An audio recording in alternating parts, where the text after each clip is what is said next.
Hey everyone, Tyson the Subaru Specialist from Subaru Print Storage here. Today we're taking a look at the 2023 Subaru Outback Onyx in the new Cosmic Blue. So that's a new blue, so we always order fairly heavy on the newer colors. They're always popular, it's different. So 23 Outback got a revised front end, get that larger grille. You get the forward facing circular fog lights. They're LEDs, a little bit different from the vertical ones they had before. You've got these nice little C-shaped cutouts. It's definitely a more aggressive front end. The headlights are a little bit different shape to them, still LED steering responsive. I pointed this out in several other videos, but it's got this bulge here, and that's for dissipation of light. But you can't really tell when you're looking at it from this distance that it's a bulge, but it is. But yeah, this Cosmic Blue, quite nice. Onyx is a new trim level for the 2023 model year. They had an outdoor XT trim level in 2020 when they first came out. This is very similar to that trim level, but it only comes with the 2.5 liter naturally aspirated engine. I know in the States you can get it with the turbo. In Canada, you only get it with the 2.5. We've got these gray, black, I don't know if I'd call them gunmetal, but metallic wheels. Now they are 18s on the Onyx. You've got Yokohama Avid GT all-season tires on them. You get the blacked out mirror caps with the integrated turn signal. So it doesn't matter what color the exterior is, this is always going to be a black mirror cap. I have noticed that's on the Limiteds as well, but that blue has a lot of metallic flake to it. All of the Outbacks, with the exception of the Onyx, come with the built-in roof racks and roof rails. You've got tie downs front and rear. These crossbars lift up, unlock, you flip it across and it locks in the corresponding hole. The rail over there comes and locks in the corresponding hole here. So you have crossbars when you need them and you can hide them away when you don't need them. And they're easy to put back and they lock in place, very, very secure. Lots of people carry kayaks, canoes, Thule boxes with them. At the rear, we have a proximity tailgate. So the key's in my pocket, walk up, block the logo, it beeps, backs up. We've got the blacked out badging in the Onyx. We also get the bumper step pad to protect the painted area of the bumper when you're loading things in and out, or you've got pets jumping in and out, so you don't mark up the paint. You've got those little circles in the lower rear bumper. Those are your backup sensors. Those will actually apply the brakes if it thinks you're gonna hit something in reverse between speeds of 1 and 15 kilometers an hour. I always get asked about this. There is also one on the front. You pop that out and you put the recovery eye bolt in there. And I'll show you that here in a second. Lots of room in the rear of the Outback. So this is partway through a PDI. This isn't normally how I would show someone a vehicle, but I stole it from the technician because they pulled it out of their bay. So we have the floor mats. We've got the floor mat bracket. Wireless charger still needs to be installed. We've got the front plate bracket that gets bolted on. I'm not a huge fan of that new style plate bracket. Cargo tray is standard, has a little bit of a lip. This, of course, when we go to deliver it, this is pulled out of the plastic bag. We have a 12-volt outlet for any charging needs. Little storage cubby with a mesh hold it in place. We've got grocery bag hooks on either side. So the idea is hook your grocery bag loop around it, and then it stops them from tumbling when you take corners. You've got hard physical tie downs, got 8 of them, and then there's one right here, so you got 4 on each side. If you need to fold the seats flat, we've got the handles, and you've got one on this side here to do the same thing. Privacy cover is 2-stage, so that's stage 1. That's not a whole bunch of height to load things. Push down on it and you can see it tilts up and goes up. So you have more space to load stuff and it still hides taller items. You do lose a little bit of rearward visibility when this is up, but you get to keep things out of sight, out of mind. Do also have an LED cargo light there. It's set to door right now. I can have it turned off, but when it's set to door, this will shut off when you close the rear hatch. And speaking of that, I can do it from the key fob, the driver's seat. I can lock and close it. I can close it. I can pull down on the handle. Lots of options. So I press it, it'll close, it'll beep and the lights will flash. That indicates that it's locked. And when I walk up here and put my hand in the handle, it'll unlock. And it unlocked. So second row here. There's lots of room in the second row of the Outback. Good headroom, good leg room. Seats go up easily. Now, this is the two-tone StarTech, so it's similar material, same material as the Wilderness, just different pattern to it. It's not textured, but this is the real draw to this trim level for me, personally, with my lifestyle, is the material. It's 20% recycled plastic, the rest is synthetic. It's easy to wipe down, it's non-perforated. If there's only 1 or 2 passengers, fold down armrest with cup holders. We have lime green accent stitching. And these seats do recline. So you pull up on this and push back. It's harder to do one-handed. There you go. It reclines a little bit. And then I pull it again and it goes back. Easy enough to do. The outer 2 seats here are heated high and low. You've got USB A and C sockets for charging, vents out of the center console to heat up and cool down the second row more effectively. And we do have map back pockets, and those even have contrast stitching on them on both sides. And it is technically 3 pockets divided. Got bottle holders in both rear doors, power window, and should you need it, child lock. Easy on, easy off. Up front, pretty much the same door card, same overall layout, color scheme, window lock, power windows, locks, mirrors, bottle holder. We leave this piece of plastic on because I don't know if you've noticed it on personal vehicles, any of your friends' vehicles, but this area seems to get marked up. People kick it when they're getting in or out. We've got a plastic step plate here. So again, same sort of thing. It's not painted, it covers the paint there, protects it getting in and out. Power driver seat.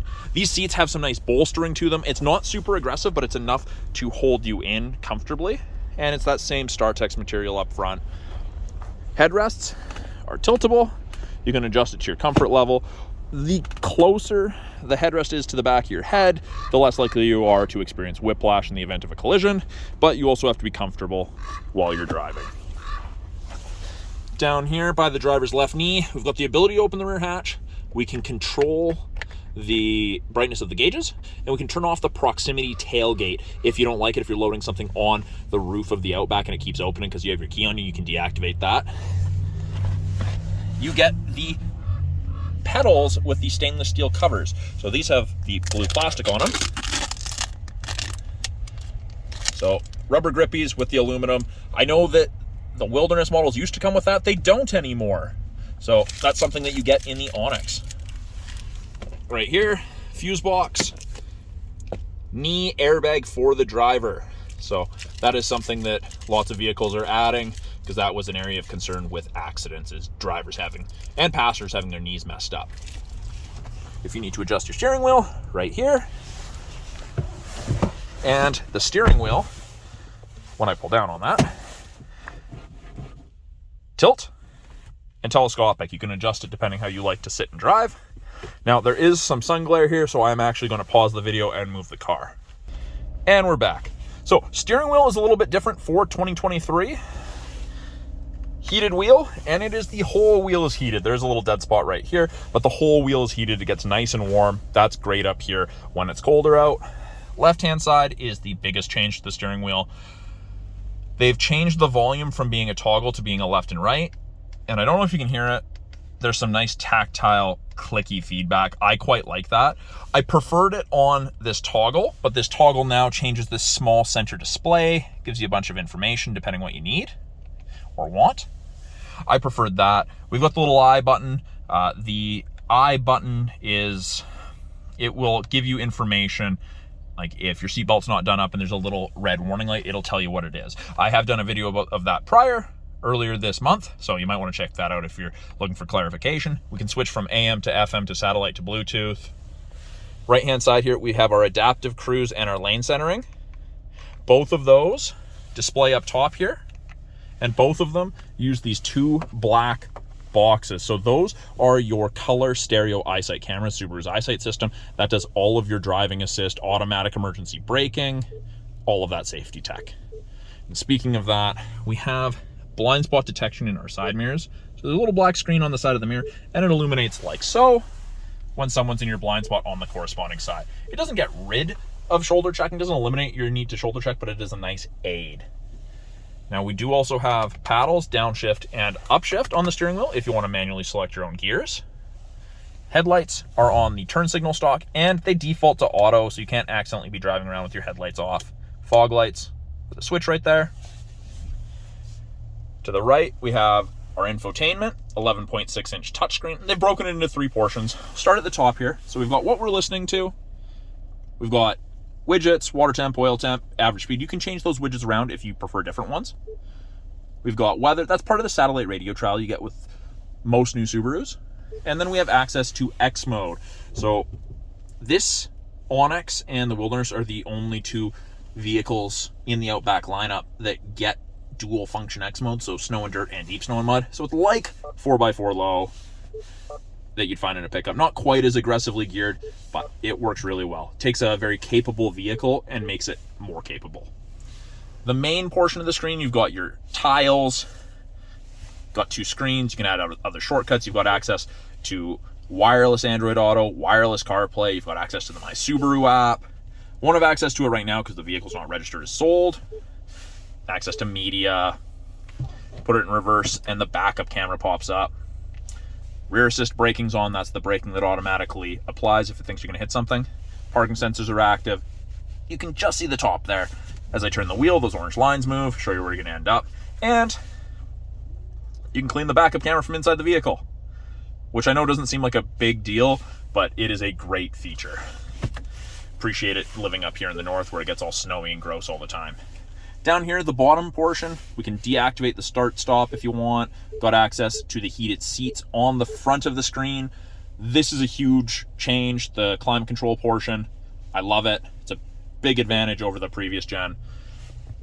Everything's on the same screen now. You can choose where you want your airflow. Before, you used to have to choose which side, passenger, driver, just to go in to change your heated seats. This is a significant improvement over the previous. You still have physical buttons on either side for temperature as well. And that will actually just time out if I don't give it any input after X amount of time. So if you're driving along, you need to make an adjustment, that screen pops up. You don't have to press the X on the top right. It just disappears. It's easy to use. Now, we can turn the display off. We have valet mode. I have done videos on the valet mode and turning it off if you want to check those out. Down below it here, this is where the wireless charger will go. Hasn't been installed yet, it will. USB A and C sockets for charging. We've got an aux input there for music listening. Parking brakes are electronic. Foot on the brake and push down to turn it off. But you still get the red P for park there to let you know your parking brake's on. Cup holders. They're fairly deep. You get 1 drink razor or donut razor, depending what you want to call it, how you want to look at it. But it makes it so a medium cup's not sitting down inside and it's hard to get at. Center console. You've got a change tray, card tray, and then in the center here, we have storage. We've got a 12-volt outlet. That's VIN stickers. On the right-hand side here, ahead of the passenger, you do have a little storage cubby there. I've seen people put chapstick, pens, things like that. They're nothing significant. My favorite feature ever in any vehicle, auto-dimming rear view mirror. There's no switch to flick. It just automatically dims based on a light sensor if someone has their high beams on behind you. You can hook up to 3 separate garage doors to your HomeLink mirror.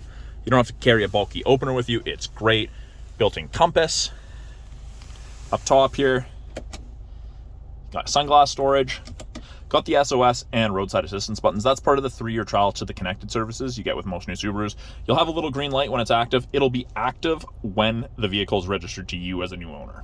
So you can't test that out prior to you owning the vehicle. Door switch. So when it's set to door and I open a door, the lights come on. If I don't want that, I just shut it off. Now, these are your map lights. And then we have our sunroof controls. So it is a tilt and slide sunroof. It's the regular size. It's a manual shade. If you drag the glass back, it'll drag this with it. So very easy to use.